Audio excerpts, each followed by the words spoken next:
All my life I felt like I wanted to help others.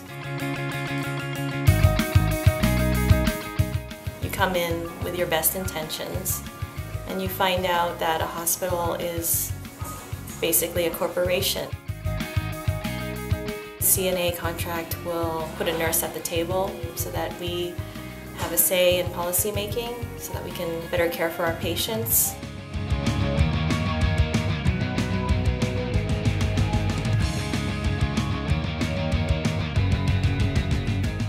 A lot of changes happen. Management telling nurses that they could be replaced if they don't do things that they want them to do, like take more patients when they didn't feel safe to do so.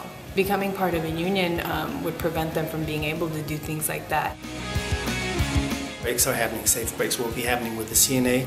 You can get that in the contract. You can make it happen. I grew up in an environment where I always saw my parents helping other people. It's not always a caring environment. Management has to listen to what nurses have to say, and I think that's a good thing. It's not a bad thing. With a CNA contract, we would definitely have more of a say. When we move to Cathedral Hill, we'll have a say in what units we work in. Staffing in a non-union hospital, while the laws are in place, the hospitals aren't always good at following those laws, and the nurses really have nowhere to turn to fix that. When you are with CNA, you do have a paper called Assignment Despite Objections, and we do fill those out sometimes when we are out of ratio, but what that does is it takes the liability off of the nurses and puts the liability back on the hospital. So it really does make the hospital more accountable. They do not like to have that accountability, and so you see staffing issues get resolved very quickly. Big issue with me is the safety of both nurses and patients, and the staffing. More time with our patients. Hope you can help me, vote yes for CNA. I'm so proud of the nurses at CPMC for pushing for this union, for working so hard for it, for giving up their time, to have the union come in for better patient staffing, for safety, for professionalism, for autonomy, for everything that nursing should be but isn't at CPMC. I really love being a registered nurse. I love being a staff nurse. If we had had a union, I could have gone to them and would have gotten the support that would have permitted me to continue to work in a position that I really loved. In a non-union facility, if nurses have 12-hour shifts, the corporation can come in and change that in a heartbeat tomorrow, and you have no protection against that.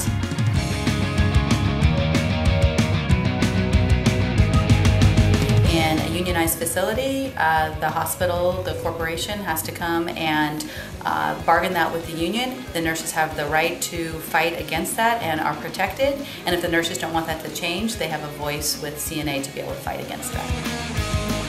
It's a letter from Sutter regarding our health benefits, and basically it says down here that our health benefits, or any benefits for that matter, aren't guaranteed unless we're part of a collective bargaining agreement. The first thing that I want you to know is to be expecting your ballot to be arriving starting on November 27th. So on your ballot, you want to be sure to vote for CNA and do not make any other marks on your ballot. And next you'll want to place your ballot into the secret envelope, and again not make any marks on the envelope itself. Sign your name on the back of the envelope. And finally, be sure to mail in your ballot as soon as possible and place it only in an official U.S. mailbox. Please do not leave it out for a mail carrier.